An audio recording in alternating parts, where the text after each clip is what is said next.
Friends, if you are of our vintage, and because of the topic of the podcast, the likelihood is that you are, maybe, like me, you used to love being homesick from school because it meant a day of watching game shows and cartoons. Not the cartoons you had after school anyway, but the run of game shows, like in the late morning, you had like Card Sharks, Sale of the Century, Press Your Luck.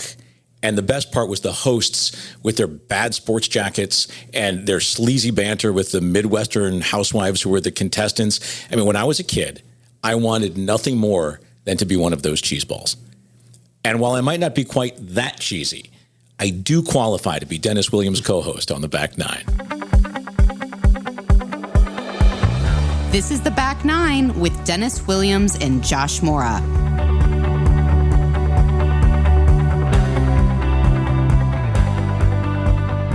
Buddy, I've never even thought of that. You would have been the greatest game show host of all time. Like, Absolutely. you would be so good with your voice. Right. And I've still got a full head of hair.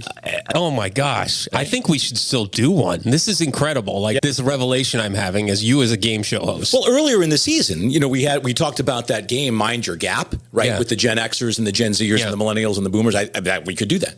Right. As co-hosts. Right. There are still some fun game shows now. There's one called Crime Scene Kitchen with Joel McHale hosting it. It's part mystery. It's part cooking show. It's really fun. And Price is Right is still going strong. Still going strong with Drew Carey, who used to be a serious comedic actor. Yeah. And you do have to have that comedy edge, which you can have that dry sense of humor. Enough. You have just enough cheesy, of that dry, cheesy humor, sense of humor that you need to have.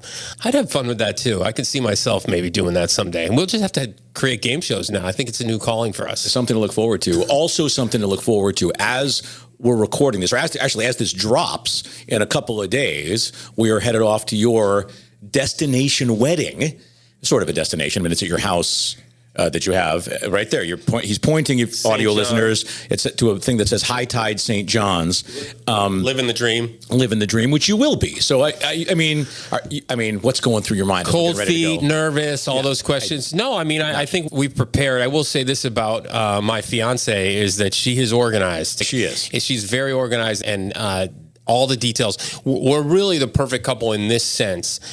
I am not the most organized person, but if you give me a task, I'm getting it done. Yeah. Like, I'm not leaving something you ask me to do or tell me to do. I'm not putting it off. Like, I'll get it done. So I'm not the best at, like she is, at every single detail, super detail oriented. But we're a good pair because if she assigns me something, it gets done. Yeah, that's absolutely. And we talk about relationships a lot. That's something that I think is some people, and it goes across genders, right? Some people assume you know what they're thinking. Well, there's a scene in the movie The Breakup, which is a fantastic, dark, sad. I mean, it's a tough watch in some ways with Vince Vaughn and Jennifer Aniston, and Jason Bateman's great in it, where he says, how am I supposed to know that you want me to bring that to you? And she says, I want you to want to bring that for me, right? And there's that difference between, maybe it's between men and women, but certainly between partners when there's unspoken miscommunication and communication or expectations. I'm like you. Tell me what to do, and I will absolutely get it done. And sometimes I'll think about other things that we might want to do, and I'll suggest them. Right. But don't assume I'm going to know what you're thinking. Right. So, I think we've done a great job. 13 of us going to St. John to do a small ceremony and a fun little weekend. And then we're going to come back and do some celebrations at Thanksgiving with my family and at Christmas with her family. So it's the perfect sort of second wedding. We always say, you only get a second chance. You only get to do this twice. If you do it right the second time, that's right. Yeah, the expression is you only get to do this once. So our joke has been, well, you only get to do this twice. That's great. Well, I am excited for you. I've written the best man speech. I'm excited to bestow that upon the two of you with all the blessings. And I'm very excited about what's coming up next. We've previewed that we're going to each bring in special guests for the other. I get to go first. Mine is coming up next. Dennis does not know who it is, and he's going to find out, as will you, when we come back on The Back Nine. We'll be right back. Friends, over the last few seasons, we've introduced you to our friend Pete, or more to the point, our friends at Pete. Pete is the present and future of corporate training. It's a proprietary platform that allows mid-sized companies to build relevant, contemporary training programs quickly, efficiently, and inexpensively.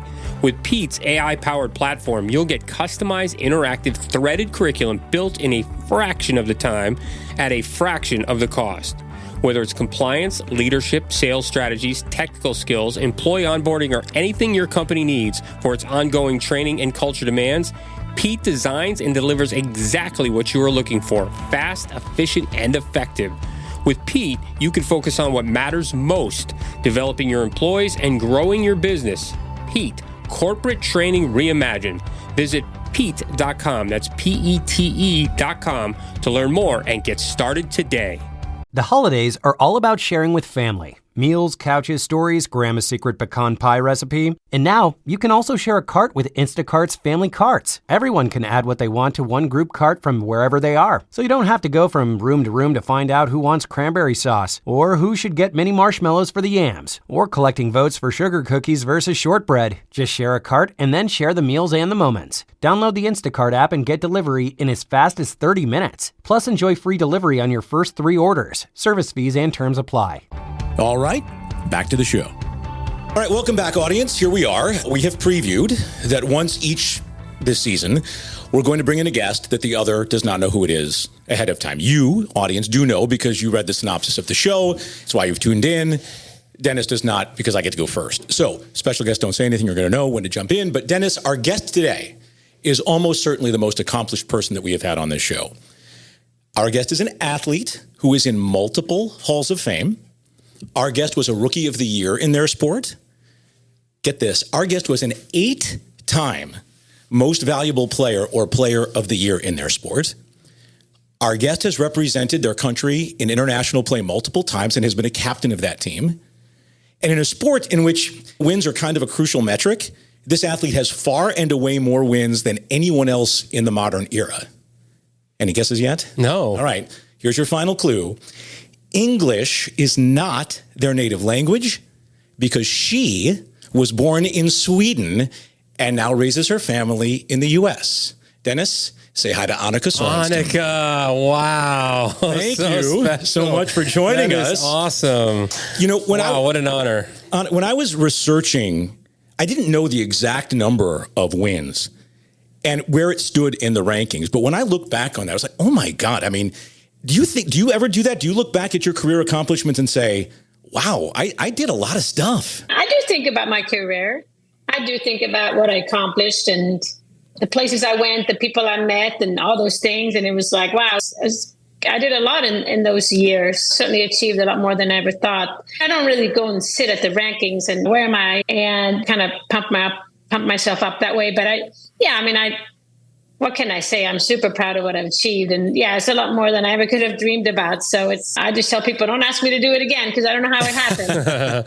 Well, first of all, what an honor to have you on. And I'll say this too. I mean, it could have been more, right? I mean, you had to kind of make the decision for family and you kind of retired at one point earlier than most might have. And how difficult is that decision when you know, to go out on top really like you did and make those decisions, those family decisions, those life decisions the way that you did? Yeah, I mean, I think certain things in life you script and certain things you don't. You just kind of go with the flow and what comes to mind and how you feel. I mean, I didn't really have a certain time or a date or a year when there was time to step away or retire. It just kind of came upon me in the end of 2007. I'd achieved everything I wanted to achieve and I was setting goals and I realized that I'm happy. There's nothing else I want to achieve. And to put all that hard work to win another tournament wasn't going to change my life. And to win another major wasn't like really exciting and it wasn't driving me. My motivation was that was it. So that's when I realized that, hey, maybe it's time to do something else. And I haven't looked back at that decision at all. On the contrary, I'm glad I made it and it opened up some other doors and other opportunities. But of course, I'm very glad that I can still stay in the sport. As you know, I picked up the game again a little bit around COVID and I competed a little bit, which really wasn't the plan, but things happen for different reasons. But yeah, no, it's been fun. And of course I would have regretted it if I didn't have anything to do with golf, right? If it wasn't, then I probably would miss it, but it's been good. I've been kind of getting my golf fixed. When we'll get to that a little bit more too, but I want to go back to the beginning and growing up in Sweden. And what kind of options were there for you at that time? Did you ever consider anything besides golf, or was that something that defined you on the front nine of your life? My goal was to be a tennis player, a professional tennis player. I started playing tennis when I was 5. I wanted to be like Borg, and I loved the sport very much. And I worked very hard, but I just wasn't good enough. I had a terrible backhand. I still do, actually. And I've not gotten any better. And then I started to be a chemical engineer. So who knows what I think I would have been more of a tennis instructor and maybe been in, I don't know. But I'm so glad that I play golf, and I'm so glad that things turn out the way they did, of course. But in life, we make these decisions that makes you turn right or turn left and go straight, or you just never really know. And I think that's the beauty of it. I mean, if you would have said towards the end of my tennis career and beginning of my golf career that I would be here, I would have been, you're crazy, right? So it's funny how that's kind of come upon, but it's sport. I think in general, I would have been involved in sports one way or another. Who are some of your mentors? We all have people in our life that help us get to that next level. Who are some of the people you look back on and say, man, if I hadn't had that person in my life or those people in my life, I would never have gotten to where I needed to get to? Yeah, I think you can't emphasize the importance of having either role models or just people you look up to or admire. I think it's really important because it makes you dream and maybe dream big, but also that it could be attainable, right? When you see other people achieve something. I think it starts at home. My parents, they were not into sports, but they were hardworking, and they were just very positive people, and they were just there for me. And then throughout my life, I've met different people. I've always looked up to different athletes, successful people. And I always say I would pick a little bit here and a little bit there, especially in golf. As you know, there's some that hit the ball a long way. You wish you would hit it like that. But then you also wish you hit fairways, and maybe you want to have a great short game or being mentally strong and a few things. And I just kind of picked a little bit from different people. And keep in mind, growing up in Sweden and towards the end of the 80s, right? I was 16 years old, and we didn't have the coverage of women's golf at all. Sure. And even not maybe so much men's golf in the U.S. It was European golf. So Laura Davis from England, Alison Nicholas from England, and also Liselott Neumann from Sweden. And then it was Bernard Langer, Nick Faldo, some of those people that played Ballesteros. Those were the names that always covered magazines. And that's kind of what I learned golf tips from Tom Watson and Golf Digest. Yeah. I thought it was great. That's how I learned. So as far as mentoring, I would say that along the way, I've had people that have come into my life and been helpful in certain things. And my coach, Henry Rice, for many years, I still keep in touch with him. And so, yeah, I mean, I could not have done this on my own for sure. And then towards the end of my career, of course, it's my caddy, Terry McNamara, and my husband, Mike, has been super instrumental. So I think people come and go, and some stay, and you just appreciate the journey together. And now you're on the other side of that. You have gone from being the mentee to the mentor. I'm sure that I find it interesting, for example, that your parents were not all that interested in sports, and yet you found your way into this remarkable career in sports. You, on the other hand, are a paragon in sport, and you have kids of your own. And so you have to teach and mentor them and parent them and mentor other young players, those who are professional and those who are aspiring. How do you embrace that role from that perspective? I think I have grown to realize that it is an important role, but I also think that those roles, you can't fabricate them, right? They just have to come naturally. And I think if you read a little bit about my background, I'm not much of a spotlight seeker. I've always wanted the clubs to do the talking. I was very shy growing up, but super competitive. So how do you find a balance of being out there but not feeling uncomfortable?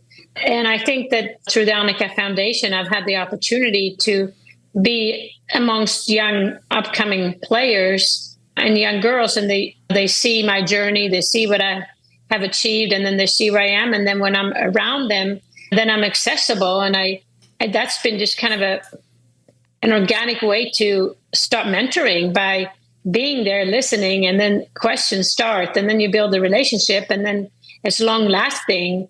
And I'm not a mental coach or swing coach or But I talk about more the holistic approach as far as how all the pieces come together, whether it's fitness, working with caddies, sponsorships, travel, course management, those type of things is where I come in and talk to many of the players that have gone through the Annika Foundation or some on the LPGA.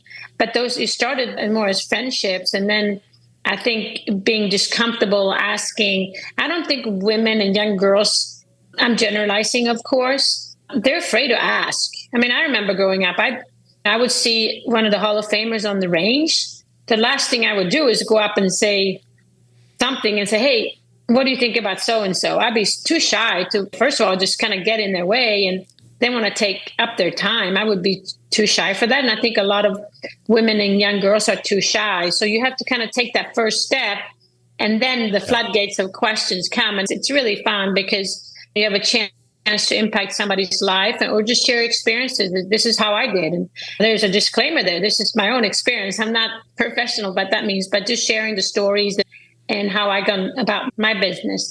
You often hear that the best athletes, you don't see what they go through behind the scenes. You only see the glory, right? And all the success. And you don't see the best athletes. It's all about what they do practicing. We've heard this, the countless stories about Tiger's work ethic and practice and all of those kinds of things and your work ethic. How did that transition happen? When you give that up, when you're ready to move on and you move on to focus on your family, did you have to transfer that energy and that dedication somewhere else? Or was there a switch that you could turn off? I haven't found that switch. If you can find it, that'd be nice. But I think it's one of those type A personality. I mean, it's 100% or more all day long. I think it's got his strength and it's got those weaknesses. I mean, I don't slow down. You channel it, like you said, to something else, whether you want to be the best parent, wanting to be golf course design, wanting to be the best out there with the foundation, just whatever it is, it's just I'm all in and just trying to. If I'm new to something, then it's like, okay, well, I got to learn. But I do implement a lot of what I've learned from golf and the traveling and being competitive. I think it resembles so much of life. There's a lot of synergy, whether it's as you know, I mean, course management. Not course management, but like time management. If it's discipline, focus, I mean, you name it. I mean, that's in anything in life, right? Priorities, learning how to set goals. That's nothing new. You just have to implement it in your life. And I've taken that approach. But yeah, no, that's one of those things that maybe sometimes it would be nice if you can just sit down and smell the roses along the way. How have you managed the balance of, I don't know if your kids play, so I'm asking this naively, of encouraging them to play, encouraging them to find their own things, and knowing when to push, knowing especially as driven as you were, knowing when to push them and when to let them find their own space? Yeah, it's that $1 million question every parent has, right? There's no doubt that we have introduced them to golf. I mean, because early on when they were very little, we traveled with them to whether at clinics or corporate outings or events that I did. So they were raced. I wouldn't say raced on a plane, but they recorded a lot of miles in their early ages. So they're great travelers, which is a good thing. I think the other thing is golf has been so good to us. And golf has been part of our whole family, not just on my side, but on my husband's side. Right. So today our son he's super into the sport. He's 13. He plays a lot. I mean, every day he has a tournament this weekend. He made the varsity team in 8th grade. And our daughter, she can hit it a mile, but she can care less. She's into softball. But I think there's a lot of synergies between other sports, just like we talked about. So, yeah. So how do I coach our son, or how do I go about that? And it's hard because I'm his mom, right? Right. And so you have to find that balance where listen, have fun, don't listen, and just kind of do your thing. And I mean, I think our approach has been: I want you to find your love, your passion. I'm here for support. I'm here for resources. I guide you, but it needs to be your sport. And it's been good that way, but we practice together. He's on his way home from school. I'm going to hit the range with him, and we have a lot of fun, whether we're chipping and putting together, hitting balls, or we play. But I let him kind of do his thing. He's a lefty, and I just want him to learn also. I think that's one of the mistakes that you made, or the things that I think that I could have done better, is obviously what I tried to do for him. Not that my parents played a few sports, but they were amateur golfers, so it they were just more the driver and the supporter. But I mean, I'm here if he has any chipping questions or driving questions.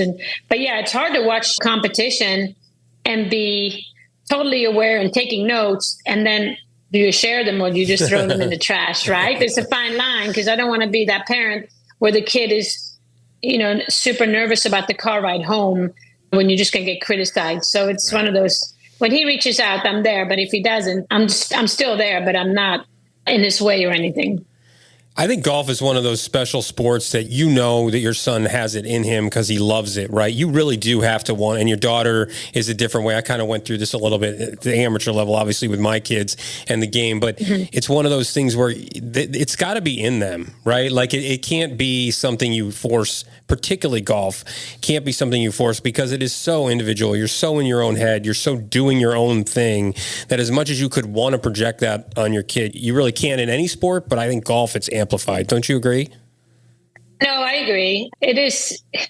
My husband played a lot of sports. He played the other sports, football, baseball, basketball. And so we have a lot of, sports in the family. And my husband's dad played on the PGA Tour and the Champions Tour. He represented the United States in Ryder Cup. So there's a lot of golf there. So it's great. And so it's fun that he do love the sports, because he's kind of taking the tradition over, if you know what I mean. Mm-hmm. But then you have the pressure side of it too. You should be good because blah, blah, blah. But yeah, no, you're right. I mean, it has to come within. I mean, as you know, going out there, hitting balls, practicing, playing. I mean, now he's getting to the age where now it's gym work, and because we got tournaments. And if it wasn't driven, you can't do all that. And I know that. I mean, I remember he played soccer, and we were in the car, and it's like, when are we done? I said, we're not even there yet. Then you realize, I'm like, why am I doing this? I don't want to be here. And if you don't want to practice, so why are we? I mean, life is too short. So you're so right. It needs to come from within, but just you have to find that balance where you are pushing without ruining the interest of the sport and getting in the way. But as you know, any kid needs a little help, whether it's just time management or organizing technique or just having the gear ready, whatever. I mean, this is the learning period. So how can you be super supportive and educational, but not be in the way and ruin it? I think that's just so individual, right? You don't know that. And when at 10 years old, you might do certain things differently when you do than 13. And I can't wait to see what I can do or shouldn't do when he's 18. It'd be a totally different story. And I think that's true throughout life, right? We're always trying to find the things that we love doing. And so one final question along those lines before we let you go, Annika, is, I don't know if you remember this, but about 20-ish years ago, do you remember at the Wegmans Rochester tournament, you were part of a cooking show with the Wegmans head chef. Do you remember doing that show? I do, because I love to cook. So that I do remember. That was going to be my question. You won't remember this. I was the host of that show that day. That I don't remember. I'm right. Sorry. I'm not memorable the same way. So my your voice is. Thank you so much. So my question to you is, what is cooking still a hobby? Obviously it is. And what do you cook? How much do you get into that? Yeah, no, I think it's one of those things that took me away from golf. It was a way to unwind, but then just, obviously, I also studied nutrition. I took my chemistry into nutrition. So I care what I put into my system and my body. And being an athlete, I felt like it was important.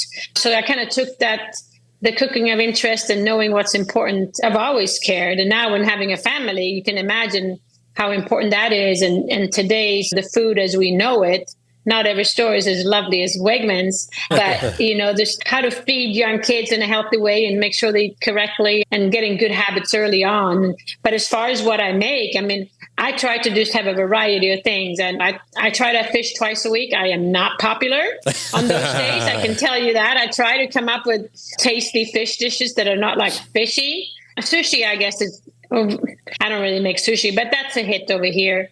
But yeah, I mean, I mix pasta, I mix protein with carbs and try to have some vegetables upon that. But it's when you're on the go, I realize it's hard. Yeah. Anything like golf, it's a 4-hour round minimum and you warm up. So it's 5 hours. In cooking, I mean, you can't just go in there and have something decent on the table in 10 minutes. So it takes a little preparation. But I've embraced that role. But yeah, barbecuing. We have friends coming over for Halloween party this weekend. I'm barbecuing like 60 burgers. So I'm going to be smelling like a grill. But I enjoy it. And it's just kind of a way to get together, with friends and a relaxed atmosphere. Well, hopefully you're open to swapping recipes, because if you're even a fraction as good a cook as you are a golfer and are a golfer, I think there'll be some pretty tasty things in there. So thank you so much. I saw you at the fish place. That's right. That's how we got this all set up. So yeah, that's how we kind of connected again. So I might see you back at Lombardi's, a great fish. But I mean, that is super notch ingredients to start with. So maybe when I see you there, we'll swap some seafood there you go. recipes. I made some blackened corvina the other night, and I'm happy to send you that recipe. So all right, sounds good. Thank you, Annika. Wonderful to have you with us, and good luck with everything. Thanks so much. Thanks, Thank Annika. you. Take care. Bye-bye. See you later. Well done. You got me. Like my head was spinning when you were doing the intro. I couldn't come up with it. And then obviously when you got into the Swedish and golfer, I was like, okay, I got it now, but it took me a while. Yeah. She told the story there at the end. Job. I mean, so I do know her a very little bit, right? I interviewed her in 1995. I was relatively new. I was working in Elmira. They had an LPGA event in Corning, and I had to get a live guest. And there were a couple of people on the putting green, and she was not anything yet. I mean, she won Rookie of the Year, but I thought somewhere in the back of my mind that I knew that. Anyway, she came on with me then. Then we had the experience with the cooking show. I interviewed her a couple of other times, but we had the cooking show in Rochester.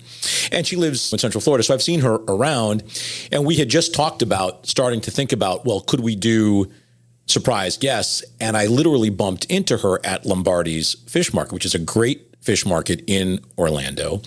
And I went up to her and I said, you won't remember this, but we did the cooking show. Or we had this interview 30 years ago in Corning, and we started chatting. And I said, would you come on the podcast? And she said she would. And so that's how we just fortuitous and done. She's a really interesting person. I mean, I find it fascinating that she didn't necessarily grow up wanting to be a golfer, and that her parents were not into sports, but they let her find her way.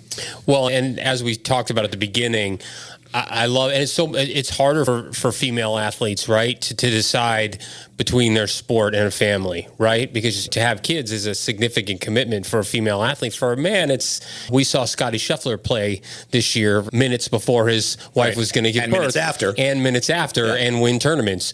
So it's a completely different story for somebody like Annika, and she decides, you know what? I've done everything I need to do. I'm going to go have a family. And I love that she says when you have that personality, you just put 110% into everything, right? Yeah. Like that's who she is. That's her personality. So she knew she couldn't be a half parent.